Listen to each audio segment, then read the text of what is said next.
Hello everyone, আসসালামু আলাইকুম। Cities ব্লগে আপনাদের সবাইকে স্বাগত জানাচ্ছি। কাছে এবং দূরে, দেশ এবং দেশের বাইরে যে যেখান থেকে এই মুহূর্তে আমার ভিডিও দেখছেন, আশা করি সবাই সুস্থ আছেন। আমরাও ভালো আছি, আলহামদুলিল্লাহ। তো এখানে আজকে আমি আমের আচার করব। এখানে 5 কেজির আম আছে। তো এটাকে ভালোভাবে ধুয়ে আমি এই যে কেটে হলুদ আর লবণ দিয়ে রোদে শুকাতে দিতে পারলে তো অনেক ভালো হয়। তো আমি এই মুহূর্তে রোদে দিচ্ছি না, আমি ফ্যানে নিচে শুকিয়ে নিচ্ছি। এরপরে চলুন মশলা তৈরি করে নিই আচারের জন্য। এখানে হচ্ছে আমার 3 টেবিল চামচ আমি ধনে নিয়েছি আস্ত। তো এবার নিয়ে নিলাম 3 টেবিল চামচের মতো আর হচ্ছে মিষ্টি জিরা সমপরিমাণ নিয়েছি। এরপর নিয়েছি এখানে 2 টেবিল চামচ হচ্ছে পাঁচফোড়ন আছে। পাঁচফোড়নটা আমি এখানে সব কিছু যেহেতু মিক্স করা আছে, তাই আমি এটা দিয়ে দিচ্ছি একদম ঝামেলা ছাড়াই, প্যাকেটে যে পাঁচফোড়নটা থাকে ওটা। আর এরপরে আরও দিয়ে দিচ্ছি একটা বড় দারচিনি টুকরো, এটাকে ছোট ছোট টুকরো করে নিয়ে দিচ্ছি। এরপর থাকছে 2 টেবিলের মতো জিরে, রেগুলার যে জিরেটা আছে ওটা। 3 টেবিল নিয়েছি হচ্ছে ধনে, 3 টেবিল হচ্ছে মিষ্টি জিরা, আর 2 টেবিল হচ্ছে নিলাম পাঁচফোড়ন, আর 2 টেবিল রেগুলার জিরা, আর তেজপাতা দিয়েছি এখানে 12টার মতো, মরিচ দিয়ে দিয়েছি। বাস, এবার ভালোভাবে নাড়াচাড়া করে ভেজে নেওয়ার পালা। চুলার আঁচটা মিডিয়ামে আছে। ভালোভাবে এখন আমি নাড়াচাড়া করে নিচ্ছি। রোদে শুকোতে দিতে পারলেও ভালো হয়। এটাকে এখন নাড়াচাড়া করে এটাকে এখন ক্রিস্পি করে নিতে হবে, যাতে পোড়া লেগে না যায়। এটা খেয়াল রাখতে হবে, এতে ফ্লেভার নষ্ট হয়ে যাবে আচারের। এক একজনের আচারের রেসিপি এবং স্বাদটা আসলে ভিন্ন। অনেক সময় দেখা যায় রেসিপি একই কিন্তু স্বাদটা ভিন্ন হয়। আর আমার এই মশলাটার কারণে দেখা যায় যে আচারটা টেস্টটা একটু অন্যরকম আসে। তো সবাই তো পছন্দ করে, তাই আমি যেভাবে করি ওভাবেই দেখাচ্ছি। যে চলুন এবার আচারটার মশলাটা আমি ঠান্ডা করতে দিয়েছি, তারপর ব্লেন্ড করে নিব। এখানে আমি নিয়েছি সরষের তেল, পুরো হাফ কেজি নিয়েছি। আপনারা চাইলে যদি ডুবো করে রাখতে চান তাহলে 1 কেজি সরিষার তেল পুরোটা দিয়ে দিতে পারেন। তো আমি পরবর্তীতে বলছি কেন আমি পুরো ডুবো করে রাখছি না আচারটা। তো তেল গরম হয়ে গিয়েছে, দিয়ে দিলাম হচ্ছে তেজপাতা দুটো, তারপর দিলাম হচ্ছে 1 টেবিল চামচ পাঁচফোড়ন। তেলটা কিন্তু ভালোভাবে গরম হয়ে গিয়েছে। এরপর দিয়ে দিচ্ছি এখানে সরিষা বাটা। সরিষা আমি কালো এবং সাদা দুটো সরিষাকে আমি সিরকা দিয়ে ব্লেন্ডারে ব্লেন্ড করে রেখেছি, ওটা দিয়ে দিলাম 2 টেবিল চামচের মতো। আদা বাটা আমি 1 টেবিল চামচ দিব, তারপর রসুন বাটা 1 টেবিল চামচ দিয়ে ভালোভাবে নাড়াচাড়া করে নিতে হবে। তা আমার আদা রসুন বাটাটা কিন্তু একসাথে বাটা ছিল। এবার দিয়ে দিচ্ছি আম, যে আমগুলো আমি শুকিয়ে রেখেছিলাম হলুদ লবণ দিয়ে, ওটা। তো বরাবরের মতো আমার ভিডিও যদি আপনাদের ভালো লাগে, প্লিজ একটি লাইক দিয়ে ভিডিও কন্টিনিউ করবেন। একটু বেশি ভালো লাগলে চাইলে চ্যানেলটিকে সাবস্ক্রাইব করে রাখতে পারেন, পাশে থাকা বেল আইকনটি প্রেস করে দিবেন।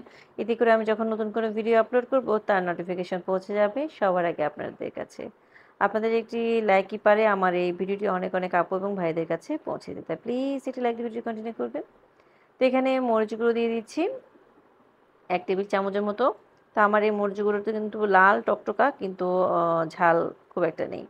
তো আপনারা মরিচ যদি ঝাল বেশি হয় তাহলে 1 চা চামচের মতো করে দিয়ে দিবেন। সামান্য হলুদ দিয়ে দিয়েছি, স্বাদ মতো আমি লবণ দিয়ে দিয়েছি। লবণের আন্দাজটা আসলে এই মুহূর্তে আমি 1 টেবিল চামচ একটু কম দিয়েছি। আর এখানে চিনি দেখুন আমি মেপে দিচ্ছি।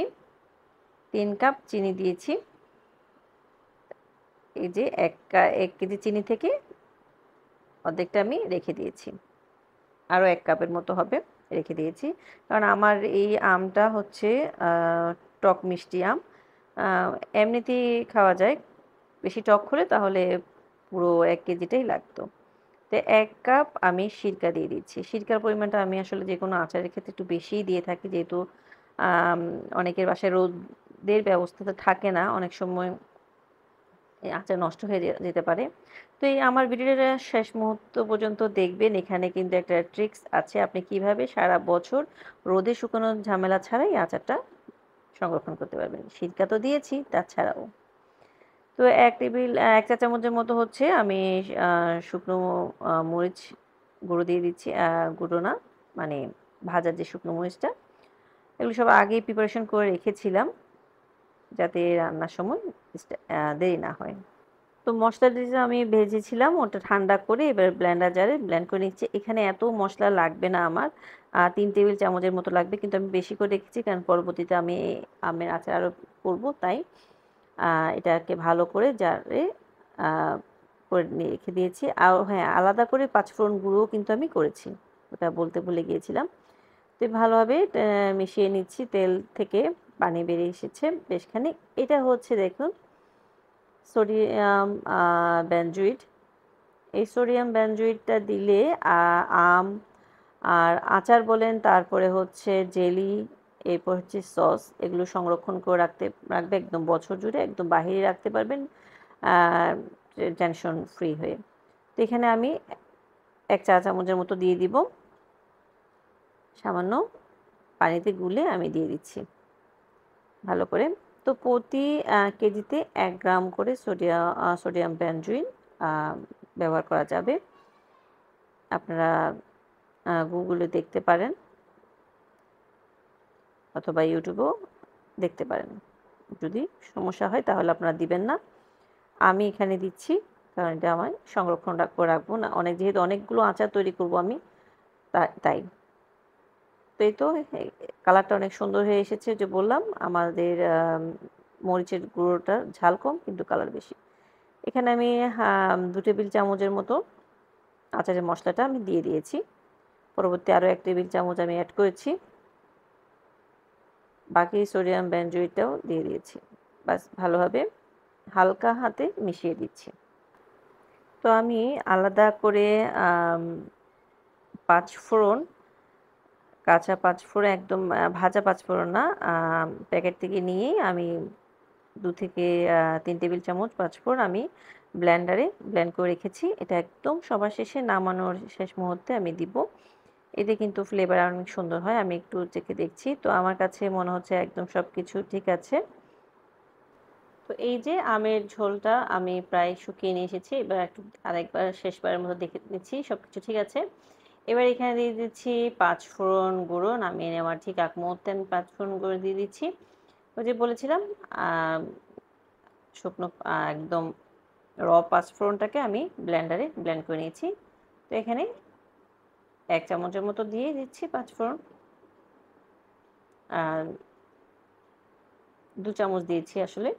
তো এভাবে আলতো করে আমি মিশিয়ে নিচ্ছি। আর আপনারা যদি এভাবে করে মিশাতে না পারেন তাহলে হাতল ধরে নাড়ার চেষ্টা করবেন, এতে ভালো হবে। আর যদি মনে করেন যে না, আমটাকে আরও একটু আপনারা